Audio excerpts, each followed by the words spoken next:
Bonjour à tous et bienvenue sur le podcast des établissements médico-sociaux. Je m'appelle Arnaud Chevalier et après avoir été directeur d'EHPAD pendant 8 ans, j'aide les établissements de santé à adopter les meilleures innovations pour simplifier et améliorer leur quotidien.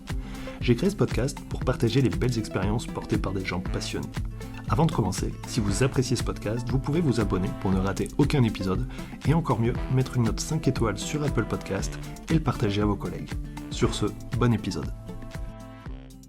Bonjour à tous, aujourd'hui je discute avec Stéphanie Morisset qui est directrice de l'association tutélaire AT92 et ensemble on va parler du métier de mandataire judiciaire, on va parler des mesures de protection judiciaire. Moi je trouve que c'est super intéressant d'aborder ces sujets-là parce que je pense qu'il y a beaucoup de clichés, c'est un sujet méconnu et que voilà, c'est toujours intéressant d'en parler avec les professionnels qui sont directement concernés. Avant qu'on se lance sur ce sujet, Stéphanie, je te propose de te présenter. Oui, bonjour. Donc, je suis directrice, comme tu l'as dit, à la T92, une association tutélaire sur les Hauts-de-Seine, en Île-de-France. Ma fonction, c'est de veiller à ce que les majeurs en mesure de protection soient pris en charge de façon qualitative. Cette association, on accueille 2000 personnes en mesure de protection avec, voilà, pour accueillir et pour prendre en charge ces personnes, nous avons 64 salariés.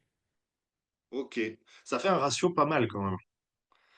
Mm. Si je fais le Oui. calcul, ça fait ça fait quoi? Ça fait à peu près du 50 ou Oui, un c'est peu plus? ça. On est sur du 51, 52 personnes suivies Hmm. par professionnels, mais après, vous avez aussi tout ce qui relève de l'administratif, des fonctions support qui sont très importants, qui, eux, prennent part en direct les majeurs protégés. Donc souvent, Ah ouais, voilà. Donc en fait, dans les 64, vous avez aussi des fonctions obligatoires en comptabilité, en RH, ouais, en bien sûr. administratif, et chargés d'accueil, qui sont quand même des fonctions obligatoires pour une bonne prise en charge des majeurs. Ok. Les personnes que vous accompagnez, c'est à peu près quelle proportion, quel type de profil entre adultes, personnes âgées ou Alors, de toute façon, c'est toujours des peut-être adultes majeurs. toujours des adultes? Voilà, là, on est sur vraiment le public majeur. Ensuite, ça peut aller de 18 ans jusqu'à pas d'âge, parce qu'on va avoir un panel jusqu'à la personne qui décède. Et du coup, on peut avoir des personnes très, très âgées ou moins âgées, parce qu'on va avoir toutes les problématiques psychiques, toutes les problématiques, tout ce qui touche à l'altération mentale, mais avec voilà, les handicaps psychiques, également tout ce qui va toucher aux maladies, Alzheimer, voilà, tout ce qui va à la dégénérescence intellectuelle, et puis tout ce qui va être aussi les problématiques liées à l'enfance ou même à la naissance. Également. Mais en tout cas, on ne peut prendre en charge qu'à partir, en tout cas dans la mesure de protection, c'est la protection des majeurs protégés, type curatelle, tutelle.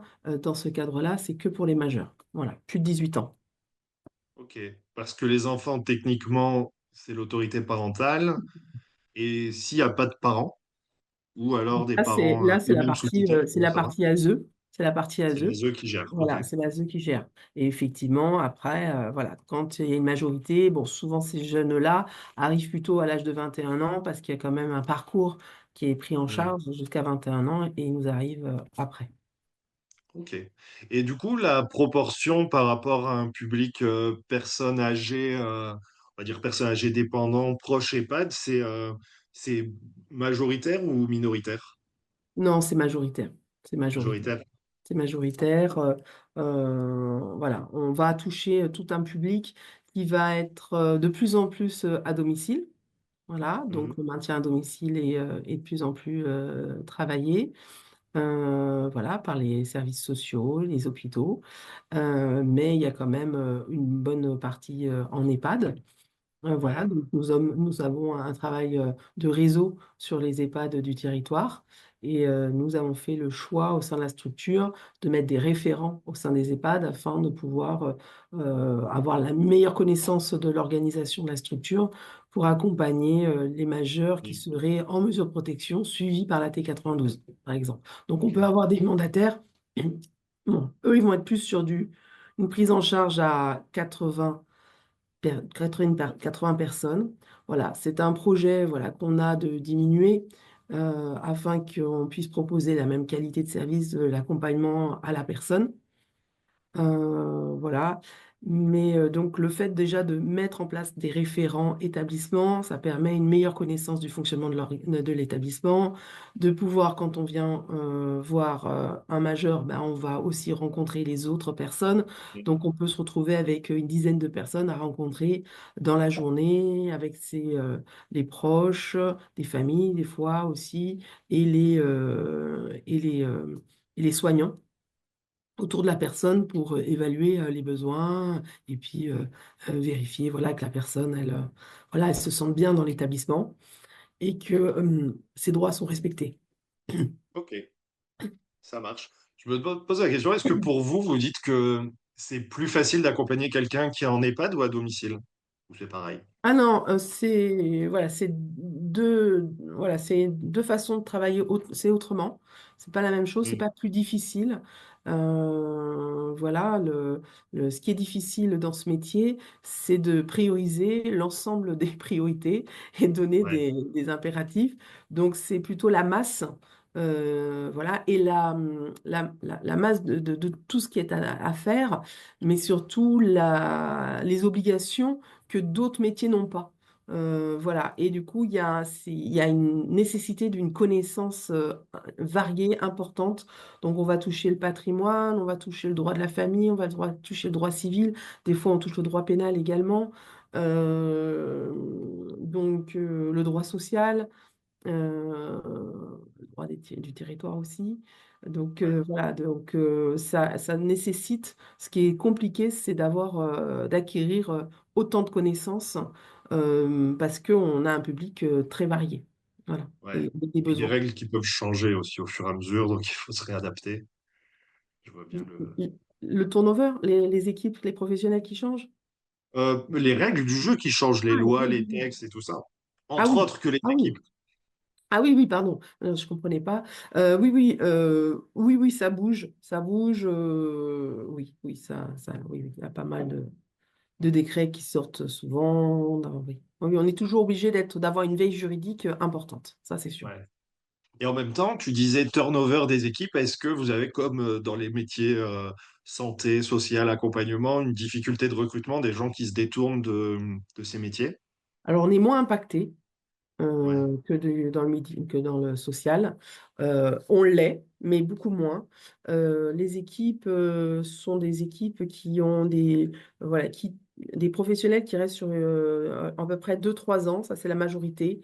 Et après, le reste, c'est vraiment des professionnels qui sont là 15 ans, 20 ans. Voilà, on a une proportion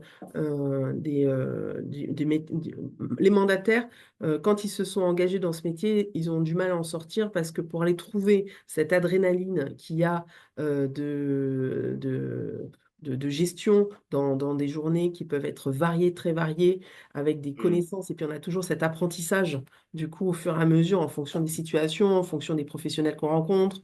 Donc c'est un métier qui permet toujours de nourrir un professionnel et en plus il peut évoluer après dans ses fonctions pour avoir des spécialisations et tout. Donc on arrive à avoir des gens qui restent des années dans ce métier. Voilà, mais effectivement, après, on a des gens qui, au bout de 2 3 ans, sont plutôt euh, voilà, fatigués, épuisés, ou ils sont venus voir pour voir un peu ce métier-là. Ils l'ont appris, mais ils n'accrochent pas mm. plus. Et c'est pour ça qu'après, effectivement, ça fait des personnes qui partent parce qu'il faut pas se leurrer. Ça Ouais, reste c'est la des vie. années denses, ça reste Ouais. voilà, des connaissances juridiques importantes avec une rémunération qui reste plutôt côté médico-social que de cabinet d'avocats, de juristes. Ouais. Donc, du coup, voilà, les salaires ont un impact aussi sur le fait qu'à partir de autant de connaissances, d'autres métiers peuvent aussi s'offrir à eux. Ouais, je comprends. Il y a une question qui m'est venue quand tu parlais de tutelle et de droit et de respect et tout ça. Est-ce que, par exemple, quelqu'un qui rentrerait en EHPAD qui est sous tutelle, comment vous faites, parce que c'est un sujet qui est quand même très compliqué, pour avoir un consentement 100% valide et éclairé? Parce qu'on sait que les gens veulent pas rentrer en EHPAD, tu vois, que c'est un choix un peu par défaut, et que parfois il y a des situations catastrophiques pour lesquelles il n'y a pas vraiment d'autre choix. Est-ce que vous pouvez être amené en tant que tuteur à soit à refuser ou à, tu vois, à pas valider une entrée parce que la personne ne veut pas? Est-ce que C'est c'est un pas sujet que vous avez c'est pas notre travail, nous, de valider ou pas valider.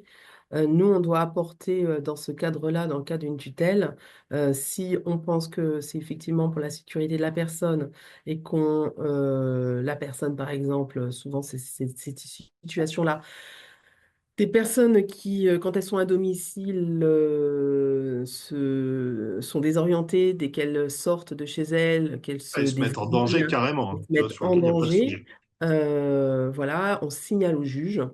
Et donc, bien sûr, il faut un certificat médical.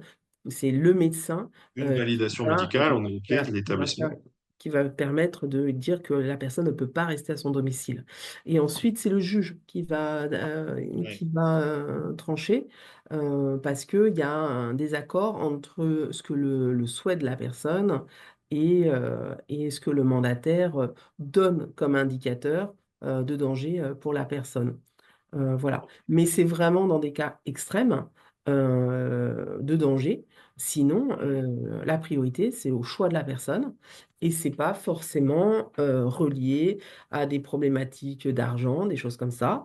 C'est vraiment le danger de la personne. Après, si la personne, elle est expulsée, par exemple, dans ce cadre-là, mais Mhm. c'est pas parce qu'il y a un impayé de loyer et tout. Normalement, le tuteur, il est là pour... Non, c'est voilà. vraiment un C'est vrai gros vraiment, problème. voilà, On c'est est pas d'accord. pour arranger la situation ou arranger, voilà, Ah sur ouais. un plan financier ou une organisation, ou pour éloignement, voilà, avec les familles ou pour rapprochement avec les familles. Enfin, des fois, on a des questions par rapport à ça. Mhm. Parce que ben, ça serait mieux, vous vous rendez compte, ma mère pourrait être à côté de chez moi. Oui, mais votre mère ne veut pas aller en EHPAD, même si vous êtes dans une autre région. Voilà. Donc, ça ne peut pas être détourné. Voilà, le choix de la personne reste la priorité.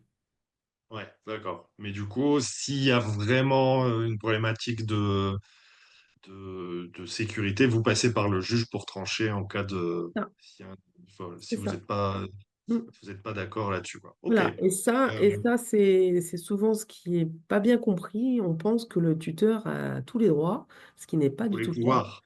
et tous les pouvoirs. Donc, non, c'est pas le cas. Nous, si on se retrouve dans une situation où la vie du majeur ne peut pas être mis en œuvre pour quelle que soit raison, ça veut dire qu'on a une opposition en fait Hmm. dans l'orientation, on doit se référer au juge dans le cadre de la tutelle. Voilà. Ok, je comprends. J'ai deux autres questions qui me viennent et j'en profite hein, pour avoir un avis expert. Est-ce qu'une personne qui est sous tutelle, elle a le droit de voter Oui. comme elle Oui, bien veut? sûr. Oui, oui, non, mais alors là, on répond directement, oui, elle a le droit de voter. Il a été mis en place maintenant, enfin, ça a été levé, le fait que c'est inversé, c'est aujourd'hui, toute personne en tutelle peut voter. Il y a juste une mention qui peut être ajoutée au jugement par le juge pour dire que la personne ne peut pas voter. Mais ça reste du coup de l'exception. C'est inversé Oui. aujourd'hui Ok. Et par il rapport y au... avait le sujet à un moment par rapport au mariage. Quelqu'un qui veut se marier, est-ce qu'il doit demander l'accord du tuteur? Non. Ok. Ok, ok. Bon, bah Voilà, c'est bien, ça, comme ça c'est clair. c'est des anciennes pratiques liées Ouais, à une loi qui a été modifiée, en fait. Donc, aujourd'hui, on n'est plus ouais. du tout là-dedans. On est d'accord là-dessus. Ok. Alors, du coup, l'idée de ce podcast et de cet échange, c'est surtout que, bah, en fait, on ne connaît pas bien. le métier, donc là on a quand même pas mal parlé, ni les mesures qui sont possibles de la tutelle, de la curatelle, du mandat de protection future, j'en oublie beaucoup. Et l'idée, c'est, bah, est-ce que tu peux nous faire un récap de, par exemple, en tant que directeur d'EHPAD, ce qu'on doit savoir, les variantes, les nuances, et, euh, et à quel moment on vous sollicite, qu'est-ce qu'on peut vous demander, pas vous demander, voilà, comment on fait pour mieux travailler on va dire en équipe et en Ah, réseau. d'accord, parce que moi je veux bien aussi partir déjà de un peu la base. Déjà, quand en EHPAD, s'il semblerait qu'il faudrait une mesure de protection, déjà c'est bien de se rapprocher de la famille surtout, d'être en lien principalement avec la famille. Et si l'EHPAD n'a pas trop la capacité à pouvoir expliquer les différents types de mesures, dont les mesures familiales, donc habilitation familiale ou mandat futur, ils peuvent se rapprocher des services ISTF et rapprocher les familles d'un service ISTF qu'on va pouvoir trouver dans des départements. Nous, par exemple, on a un service ISTF qu'on peut retrouver sur notre site internet et dans lequel on accompagne les professionnels EHPAD et les familles pour voilà, les accompagner dans des demandes de mesures d'habilitation familiale dans lesquelles ils sont prioritaires dans la prise en charge de leurs membres de leur famille pour exercer une mesure de protection. Voilà, déjà, ça, Et c'est important. tu peux préciser ISTF, du coup, c'est quoi par rapport à un organisme de tutelle? Alors, Sans forcément l'acronyme, tu vois, mais oui, le... oui, parce que c'est en fait hein, c'est financé par la DRIETS. Et en fait, c'est des mises à disposition de professionnels mandataires judiciaires au sein d'associations tutélaires Ok. qui sont là pour pouvoir répondre juridiquement aux familles, voire même les accompagner pour, s'ils ont besoin d'être accompagnés pour la mise sous protection d'un de leurs proches, mais aussi dans l'habilitation familiale, il y a des actions à mener ou pas, enfin voilà, et s'ils ne connaissent Mhm. pas, ils peuvent se renseigner auprès d'un mandataire pour les aider dans la prise en charge en habilitation familiale. Et ils Ouais. peuvent, voilà, les aider dans la construction de documents, de ce que les juges vont leur demander, ce qui leur permet du coup d'être assurés et pas forcément de mettre un proche en mesure de protection par une association ou un mandataire individuel, professionnel. Voilà. Ouais. De pas tout de suite aller chercher on va dire du lourd. C'est un mode déjà qui se gère plus en famille, plus souple. Et là, je vois ISTF, donc Google, mon ami, un service d'information et de soutien aux tuteurs familiaux. C'est ça. Donc, c'est un service qui va les aider, les soutenir, parce que c'est vrai que souvent, déjà, tu vois, si je prends les pads, souvent, l'aidant, il n'est pas tout jeune. Et du coup, il est déjà un peu paumé. Et surtout, sur tout ce qui va être démarche administrative, Internet et tout ça, ça peut être compliqué. Donc là, en gros, c'est un service qui est du coup dans les organismes de tutelle. C'est ça, qui Donc est c'est un service que gratuit, vous, qui est qui est gratuit. gratuit, Ça, c'est important de le dire, important. C'est très important. et qui va leur permettre de, oui, de les soutenir et de faire les choses bien. Si on reprend l'habilitation familiale, est-ce que, par exemple, si je suis, voilà, si j'ai une habilitation familiale pour quelqu'un, est-ce que je dois rendre des comptes à un juge? Parce que ça doit faire flipper aussi, non? Voilà, tout à fait. Effectivement. Alors, c'est un peu plus allégé hein, que nous, ce que nous, on Ouais, doit rendre. Mais effectivement, il y a des choses à rendre et des comptes. Et c'est pour ça que, ils peuvent être aussi aidés dans la constitution de ce rapport et de ce rapport financier à rendre au juge. ok. Donc, Voilà. habilitation familiale, en gros, c'est la première étape Voilà. pour avoir une légitimité à gérer les comptes, être, que ce soit aussi transparent, parce que du coup, Oui, il y a parce que militaire. effectivement, après, il y a des distinctions, hein, parce que je rentre Ouais, pas dans le détail, parce qu'il y a habilitation familiale, il y a tutelle familiale, il y a curatelle familiale, voilà. Et en fonction des degrés, il y a des choses à rendre ou pas. Donc là, je fais quelque chose de général, d'accord? Donc, ok. je préférerais, parce qu'on n'est pas sur, voilà, sur le dispositif habilitation en tant que tel, mais ce qu'il faut retenir, c'est qu'en plus, du coup, il y a des dispositifs bien différents pour les familles et du coup Mhm. aussi des obligations plus ou moins lourdes suivant la mesure qui va être nommée. Et ça, c'est très important que les familles le sachent. Et elles peuvent se renseigner avant auprès de l'ISTF. Et pendant la mesure, elles peuvent être accompagnées aussi bien pour des rapports de situation, pour des comptes rendus de gestion, comme on dit, voilà, si on va Hmm. rentrer dans du détail, voilà, et ça, c'est important. Donc voilà, je préfère leur dire qu'on ne se dise pas, bah non, l'habitation familiale n'a pas vraiment ça à donner. Oui, voilà, voilà, on ne va pas rentrer dans le détail, mais en tout cas, les professionnels peuvent accompagner et bien préciser ce qui est à donner, à rendre, et même les aider dans la constitution de ces documents. Ok. Nickel. Tu as mentionné le mandat de protection future. Oui, également, tout Comment à ça fait. marche et quelle différence? Le nom est assez évocateur, mais bon, Oui, voilà. Alors non, ça marche pas bien. ça marche pas bien. Merde. Non, non, ça marche pas bien. Voilà. Donc voilà, il faut le savoir, ça existe. En fait, c'est vraiment la personne qui, elle, ça c'est pour le coup, qui va demander qui va inscrire un mandat futur, voilà, chez son notaire et qui va nommer des personnes. Mais attention, c'est aussi dans des cadres bien particuliers, avec des nominations spécifiques. Donc si par exemple il n'a pas demandé l'ensemble, bah, la personne ne pourra pas avoir un mandat pour tout. Donc voilà, donc c'est très très léger là pour le coup. Et c'est dès que la personne n'a plus trop les capacités, ce mandat se met en place. Voilà. Mais voilà, il est très peu utilisé, mal connu, voilà, et puis peut-être pas assez protecteur pour le coup. Ouais. Voilà, donc l'habilitation familiale est un peu plus protectrice, et après vous avez la curatelle familiale, et après la tutelle familiale. Voilà, donc il y a pareil, il y a plusieurs degrés. Voilà. Quelle différence entre tutelle et curatelle? Alors, curatelle, c'est une assistance, et en tutelle, c'est une représentation. Voilà. Et en habilitation, vous avez aussi la même chose, mais en plus, à l'intérieur, c'est encore découpé encore plus. Donc, voilà. Et du coup, quelle différence, j'ai pas bien compris, entre assistance et représentation? Alors, l'assistance, alors, du coup, dans le cadre de la curatelle, euh, vous avez en fait, vous avez la personne, elle est toujours avec le majeur protégé. Et elle Ok. doit conseiller, enfin, le mandataire doit conseiller et assister la personne dans les actes Ok. de disposition. Voilà. Donc vous avez deux actes, administratif, acte de disposition. Et en fait, vous allez avoir. Ouais, bon, mais là, après, je pense qu'on va rentrer trop Trop dans des termes technique. techniques. Donc, on va rester général. Je suis désolée, je me perds parce que j'essaye d'avoir un discours plutôt général pour que tout le monde puisse le comprendre. Donc, dans le cadre de la curatelle, on va être dans de l'assistance où là, la personne, elle va toujours donner son avis. Voilà. Ouais. Elle va toujours donner son avis, mais en plus, elle va toujours apposer sa signature.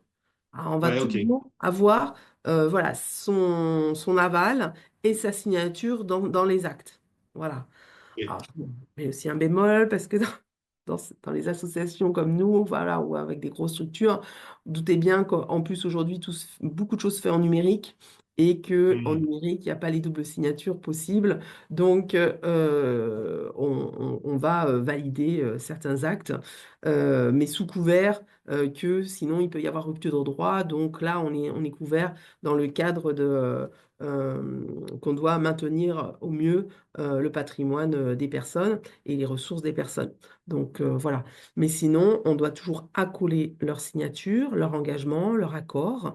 Et dans ce cadre-là, s'ils ne sont pas d'accord, on doit obligatoirement faire interpeller le tuteur, le juge, pardon, pour Juge qu'on qui va puisse, trancher. qui va Ok. trancher. Voilà. Donc ça, c'est dans le cas de l'assistance. Dans le cas de la représentation, bien sûr qu'on va demander l'avis de la personne, c'est important, c'est obligatoire, enfin c'est voilà, c'est nécessaire.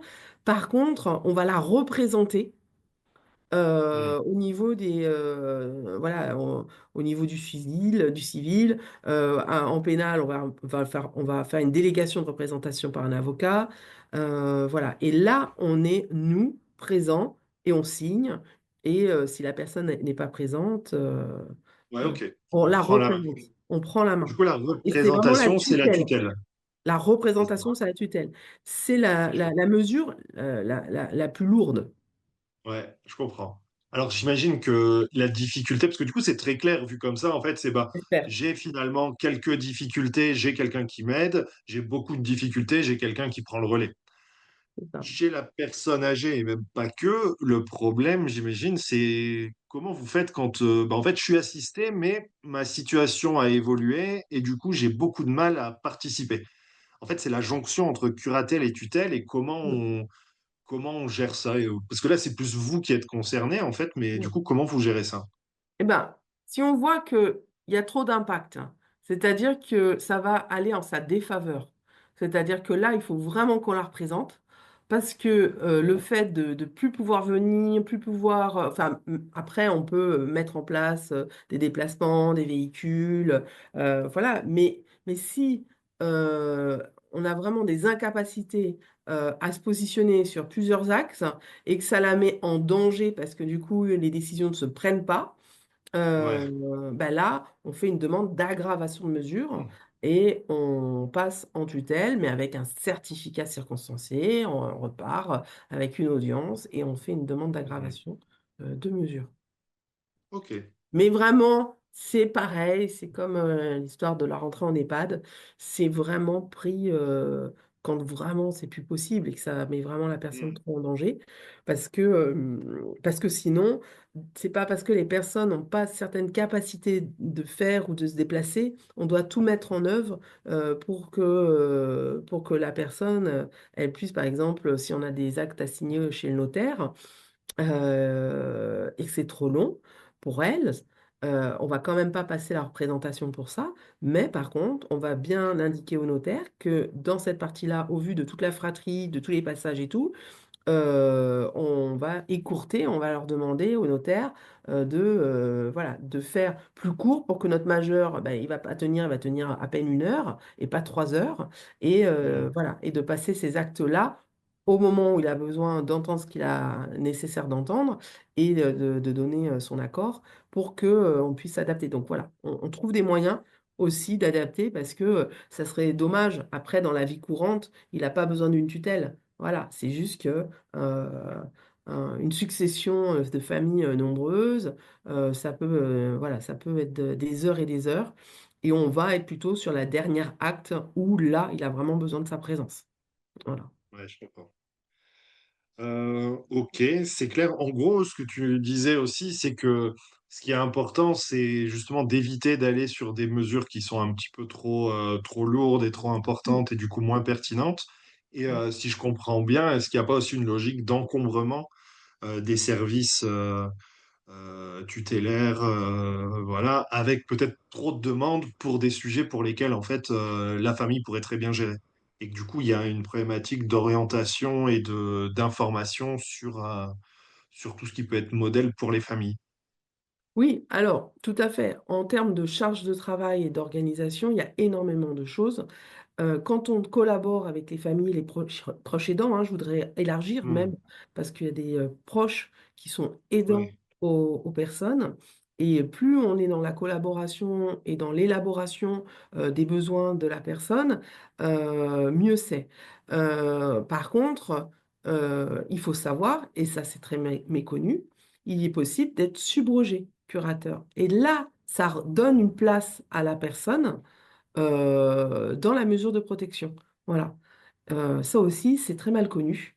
Donc, il y a des mesures de protection qui arrivent voilà, chez les professionnels et dans ouais, lesquelles les familles se disent être dépossédées, enfin d'être mis à l'écart, alors qu'elles peuvent aussi demander d'être subrogées, curateurs, tuteurs, dans les mesures. Et inversement, on peut aussi avoir des familles qui sont tuteurs familiaux et puis, nous, on est subrogés. Voilà. Il y a plein de choses possibles, mais il y a une très grande méconnaissance de tous ces dispositifs. ouais. Du coup, subroger, ça veut dire quoi? Ça veut dire remplacer. Ça veut dire qu'à un moment, on switch et que... Il a voilà, il est présent, il a un contrôle voilà, sur des données spécifiques, budgétaires, patrimoniales. Voilà, et ça peut être intéressant pour des familles voilà, qui auraient peur que le mandataire fasse ce qu'il veut, vendre la maison, des choses comme ça. Donc, Ok. Donc ça voilà. veut dire que c'est la famille qui va gérer Non, c'est la le mesure. non, alors non, c'est le tuteur Ok. professionnel et le subrogé, il veille. Voilà. Et Ah, on ok. peut le on Donc peut il le voir. participe et il est quand même impliqué. Participer, Ok. voilà, c'est ça. Et Comme le un mais de deuxième, l'autre côté. en deuxième lecture pour superviser. Ok. Mm, mm, voilà. Ok. Et puis on doit rendre quand même des comptes quand même. Donc voilà. Et Ouais. inversement. Et inversement, ça Il peut se est faire impliqué. dans l'autre sens, où au contraire, c'est plutôt la Ok. famille qui veut faire, voilà, mais qui a besoin quand même de conseils et de supervision et de vérification. Et ben, une association ou un mandataire individuel peut être subrogé également. Voilà. Ok. Et J'avais ça, jamais ça entendu peut, parler de ça- ça. ben voilà. Mais voilà, c'est toutes ces choses-là qui peuvent vraiment être intéressantes pour bien collaborer, travailler. Alors, il n'y a pas besoin de ça hein, pour collaborer et être ensemble, mais au moins, ça donne une place légale. Ouais, ouais, ouais. Ok. À un moment, on parlait de tuteur au bien et à la personne et qu'on pouvait Toujours, découper un petit peu les rôles. Ça existe toujours? toujours, toujours. C'est pas évident, mais c'est possible. Mhm. Ok. C'est pas évident parce que du coup, ça fait beaucoup d'interlocuteurs. C'est difficile de définir la place et le rôle de chacun. Alors, souvent, la définition des places, c'est vraiment la proximité. C'est à la personne, c'est souvent donné aux familles et aux biens, aux Mhm. professionnels. Voilà. Donc, la place du proche aidant, elle est bien là et du professionnel, on voit bien. Mais c'est plutôt les limites au sein même de qu'est-ce qu'on met dans une tutelle au bien et une tutelle à la personne. Voilà. Et c'est la tutelle à la personne. La tutelle à la personne, c'est pas que de l'accompagnement, mais c'est même pas l'accompagnement, je vais voir un médecin. Voilà. Et Mhm. c'est ambivalent, du coup, on peut se dire, ben voilà, au moins on va mettre une tutelle à la personne, comme ça la famille elle est plus proche, et bien elle fait tous les accompagnements médicaux et tout. Non, mais c'est pas ça. C'est les Mhm. tutelles à la personne, c'est les ouvertures de droit à la personne. Voilà. Mhm. Et souvent, ben, après, on dit, bah non, mais c'est vous, vous êtes quand même le tuteur au bien. Oui, mais. Alors, bien sûr, on préfère le faire, parce qu'au moins, on assure les droits et l'ouverture des droits. Mais voilà, c'est pour ça que c'est plutôt dans le cadre du mandat, c'est pas si évident que ça. Bon, après, ça, voilà. Après, quand ça fonctionne et et qu'on se met bien d'accord avec les familles, les proches aidants, de qu'est-ce qu'ils prennent en charge dans la tutelle à la personne, euh, il Ouais. faut bien se mettre en accord, quoi. Toujours un sujet de communication et de dialogue.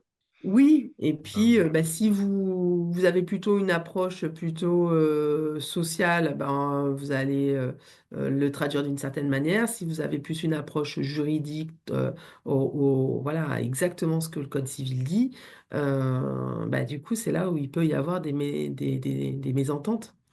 Voilà. C'est pour ça que la mesure de protection, oui, on est tenu au Code civil, mais ce qui est important surtout, c'est le bien vivre dans sa mesure de protection et que ça soit pas la mesure qui vient apporter du conflit entre les professionnels et l'entourage familial. ouais, je comprends. Est-ce que le conflit il vient plus des familles ou des personnes accompagnées, d'une manière générale? Alors là, non, parce que, enfin, je ne pourrais pas répondre à ça. La, le conflit vient souvent voilà, sur ce que je viens de dire, en fait, sur cette Ouais. méconnaissance du droit et du coup, ces souhaits des familles, des personnes. Et donc, on doit beaucoup retravailler sur qu'est-ce qu'un curateur peut faire et peut pas faire. Et donc, parce qu'entre l'imaginaire et la réalité, voilà, comme il y a une méconnaissance des mesures, donc on va être surtout là-dessus. Et puis quand même, les personnes protégées où il y a le conflit, principalement, c'est sur l'argent. Voilà. Ouais, bien sûr. C'est l'argent, c'est ce côté verrouillage, l'impossibilité de pouvoir voilà, avoir l'argent en toute disponibilité.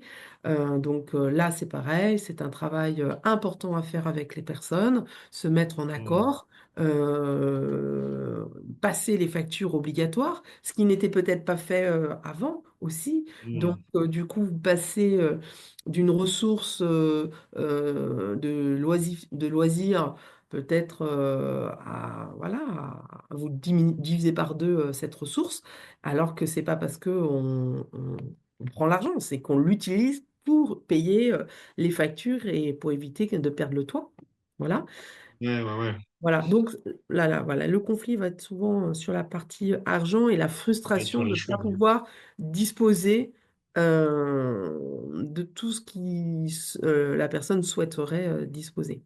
Ouais. Si elle a une manière un peu, on va dire, de gestion, oui. Je vois bien l'idée. Je vois bien l'idée. En parlant argent, une mesure de tutelle, intervention d'un mandataire, ça coûte combien? Alors, c'est très délicat. En fait, c'est proportionné aux ressources des personnes. Ok. Ah ouais, Voilà. du coup, c'est. Donc là, je peux pas vous répondre, sincèrement, c'est pas possible, c'est par tranche. D'accord, c'est pas un forfait en considérant qu'une tutelle, ça va prendre un ensemble de gestion. Ça veut dire que vous pouvez avoir des gens pour qui, en fait, limite, il se passe pas grand-chose, ça roule, tout va bien. Et en gros, ben, ça va. Et des gens pour qui c'est le chaos et vous devez vous passer un peu à une règle de 80-20. En gros, vous passez 80% de votre temps sur 20% des bénéficiaires, j'imagine. C'est ça, on regarde pas du tout ce que les gens participent pour pouvoir mettre en œuvre notre travail, hein. Ça, Ok. c'est pas possible. Et du coup, c'est Euh, même pas un forfait. non. Enfin, c'est un forfait lié aux ressources. C'est ça, c'est ça. C'est Ok. plafonné, c'est un décret. Et du coup, les personnes ne peuvent pas voilà, donner plus que ce que le décret indique par rapport à des tranches, et voilà, des tranches de ressources et de patrimoine, hein. Voilà, tous Ah les ouais. comptes bancaires, les placements et les. Voilà. Donc là, voilà, donc on peut pas, je peux pas vous dire du tout.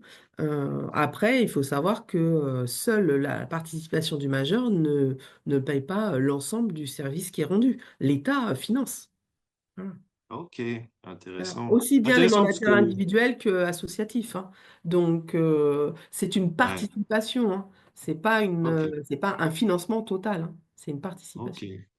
C'est intéressant parce que le retour qu'on pouvait avoir parfois de certaines personnes, j'ai le souvenir, bon, voilà, c'est en gros, bah, moi j'ai ma tutelle et puis en gros, elle me donne pas les sous et puis ça me coûte cher et j'ai plus les sous. Donc, Oui, je oui, oui, oui, caricature oui. bien Non, mais sûr, hein, mais non, mais bien sûr, c'est un ouais, peu. Alors, euh, c'est la problématique des placements et voilà, parce que vous pouvez avoir des gens qui vont avoir un gros patrimoine qui est complètement bloqué. ouais, Et ouais, du coup, ben, mensuellement dans le budget, il y a une participation. Voilà. ouais, Et alors, on peut pas, il y a une obligation que les personnes aient on a dit ça, de l'argent de vie, enfin, de l'argent qui est redonné à ouais, la bien sûr, bien personne sûr. pour qu'elle puisse se vêtir, faire des loisirs, Ouais. voilà, par rapport à ce qui est possible voilà, en suivant, là, on parle de quelqu'un qui aurait des ressources et du capital. Donc, Non, le problème, c'est les gens qui ont peu de ressources. C'est eux qui vont le ressentir. alors, Je pense que pour les alors, autres, non, ceux qui ont peu de ressources, c'est ceux qui ne financent pas de participation, hein. Voilà, et en ça, plus, ceux ils qui n'ont payent. pas de Ok, ressources, d'accord. hein. Parce que, voilà, vous êtes en dessous d'une ressource de AH, sans capitaux à côté, il n'y a pas de participation. Aujourd'hui, la AH, elle est à 1 000 € et des poussières. Ouais. Et Voilà, personne âgée, minimum vieillesse, qui en EHPAD avec l'aide sociale, c'est pareil en fait. pas. La mesure de tutelle, en gros, elle ne la paye pas. Ok. Non, Ok, ah, ok. non, il ne faut pas qu'il y ait des placements à côté, parce que des fois, les ASH, il y a quand même Oui, il des peut y fois avoir des du placements. patrimoine, oui, bien sûr. Mais Hum, hum. ah oui, d'accord. Donc, ouais, mais du coup, s'il y a du patrimoine, comment vous faites? Parce qu'en gros, il n'y a pas de sous dispo. Donc, est-ce que c'est comme l'aide sociale Ah récupérée ben plus tard? Est-ce que. là, ça va être des choix en fait. Vous pouvez faire des rachats partiels sur des comptes bloqués pour que quand même Ouais. la personne, elle ait un minimum de loisirs parce qu'elle a sa Hmm. participation qui vient plomber effectivement sa ressource actuelle, mais quand même, il y Ouais, a de l'argent. Si elle a une participation, c'est parce qu'elle a de l'argent placé. Donc, il ouais, faut bien sûr. qu'elle en vive de cet argent. Donc, Ouais. généralement, vous faites une estimation du placement, de la longévité, enfin voilà, il faut faire des rachats dans lesquels la personne, elle peut Hmm. prétendre à une ressource dans laquelle elle peut vivre. Débloquer un peu Le, d'argent pour qu'elle puisse profiter de son argent. voilà, la mesure de protection n'est pas là pour protéger, bon là, ça va être un peu pas évident, mais n'est pas là pour protéger le patrimoine de la succession. Vous n'êtes pas des conseillers financiers. On n'est pas des conseillers financiers, on est vraiment là pour que la Ouais, personne pour la puisse personne. vivre Ok. au mieux, dans des bonnes conditions, voilà, tout en la protégeant. Et effectivement, des fois, il y a des placements aussi pour pouvoir subvenir à des paiements d'EHPAD à l'avenir Hmm. également. Voilà, parce que le but, c'est pas que les gens soient non plus à la SH sur le compte de l'État, hein. Donc voilà. Ouais. Oui, oui, et puis des fois, il y a des options, des opportunités qui peuvent fonctionner quand il y a du patrimoine. Ok. Voilà, donc c'est toujours en fonction de chaque situation. On peut pas donner des règles. Enfin, voilà, Ouais, je comprends. chaque fois tout est étudié par rapport à l'âge de la personne, les capacités de la personne, les ressources de la personne, le capital de la personne et où elle est située et comment on peut garantir le maximum un toit à la personne tout le long de sa vie. Ok. Très bien. Est-ce que j'ai oublié un sujet? Est-ce qu'il y a un autre sujet auquel on n'a pas parlé qui pourrait être intéressant justement pour un directeur d'EHPAD ou même peu importe quelqu'un d'autre, quelqu'un qui peut être concerné, qui s'intéresse à ce sujet-là ou qui est confronté à des personnes qui sont un peu démunies et du coup pas accompagnées sur le sujet de leurs droits, de leurs ressources? Moi, ce que je voudrais dire, oui, dire plutôt, c'est vraiment de ne pas hésiter à rechercher au sein du département quelle association a l'ISTF pour pouvoir renseigner au mieux. Voilà, parce que les mandataires sont très chargés Hmm. de travail et c'est vrai qu'ils vont pas être disponibles pour pouvoir répondre hors de leur situation qu'ils accompagnent. Donc, Hmm. c'est vrai que ces mises en place d'ISTF qui ont été mis en place par les DRIES sont très intéressants pour le grand public et les professionnels afin de pouvoir répondre à toutes ces questions qui sont nécessaires pour qu'ensuite ils puissent choisir la meilleure orientation possible pour la personne qui aurait ce besoin. Ok. Et si je comprends bien aussi, d'un point de vue collectif, je caricature encore, mais dette de l'État, en gros, on a tout intérêt à impliquer plus les familles et pour vous, vous avez assez de travail, quoi. Il n'y a pas besoin de vous renvoyer plus de monde. En gros, vous êtes là pour gérer surtout les gens pour qui il n'y a pas de famille, il n'y a pas d'option C'est ça. en, Alors, en même, Ile-de-France, même, quoi. même les mesures, elles sont mises en place professionnelles pour se Ouais. substituer aux familles, en fait. C'est pas l'inverse. Hmm. C'est pas Ouais, on je a, comprends. on a trop de mesures et maintenant les familles, il faut qu'elles prennent. Non, pas du tout. À la base, c'est les familles qui ont Ouais, la prise en charge de leurs membres. Donc voilà, les mesures sont là. Au contraire, quand les familles ben, ne peuvent pas, sont vieillissantes ou n'ont pas les capacités, ouais, ou des fois c'est parce que c'est trop conflictuel. Voilà, il y a des troubles psychiques qui font que les familles sont épuisées et que du coup, il faut qu'on gère plutôt la partie financière, patrimoine et droit pour relaisser la place à la famille dans une relation avec son membre de sa famille. oui, Donc voilà, oui, donc il oui. n'y a pas de jugement, il n'y a pas de souci. Il n'y a pas de concurrence. Voilà, il n'y a pas de concurrence, les professionnels sont là, voilà, on peut prendre, mais en tout cas, c'est Hmm. dommage. Nous, on accompagne des familles qui nous disent, mais on ne savait pas qu'il y avait toutes ces possibilités. Et quand moi j'ai vu le juge n'a pas le temps non plus de tout expliquer, tout Hmm. ça. Il n'a pas le temps. Il faut que ça soit fait en amont. En amont, Oui, avant puis qu'ils c'est aillent toujours dans des rencontrer le situations juge. de crise en plus. Quand En on plus, arrive devant le juge après les 6 mois, 8 mois pour avoir un rendez-vous, c'est vrai que c'est déjà trop en- tard. Ouais, donc c'est c'est de ça. travailler plus en amont. C'est plus en amont, plus faire de prévention, de sensibilisation, d'information pour que le grand public et les professionnels, au moment où parce qu'il y a des professionnels très engagés, hein, des assistantes Hmm, sociales, d'hôpitaux, du département, qui font des signalements pas voilà, c'est parce que par nécessité. hmm, Et c'est vrai qu'elles vont même parfois aux audiences. En tout cas, il y a des rapports. Et c'est vrai que voilà, il manque cette partie information, accompagnement des familles avant les audiences. ok, super. Eh ben, merci pour toutes ces infos. J'espère que ça aura de l'impact pour orienter plus et solliciter plus ces ISTF, les services de soutien et d'information. Non, information et soutien aux tuteurs familiaux. En tout cas, merci beaucoup pour toutes ces infos.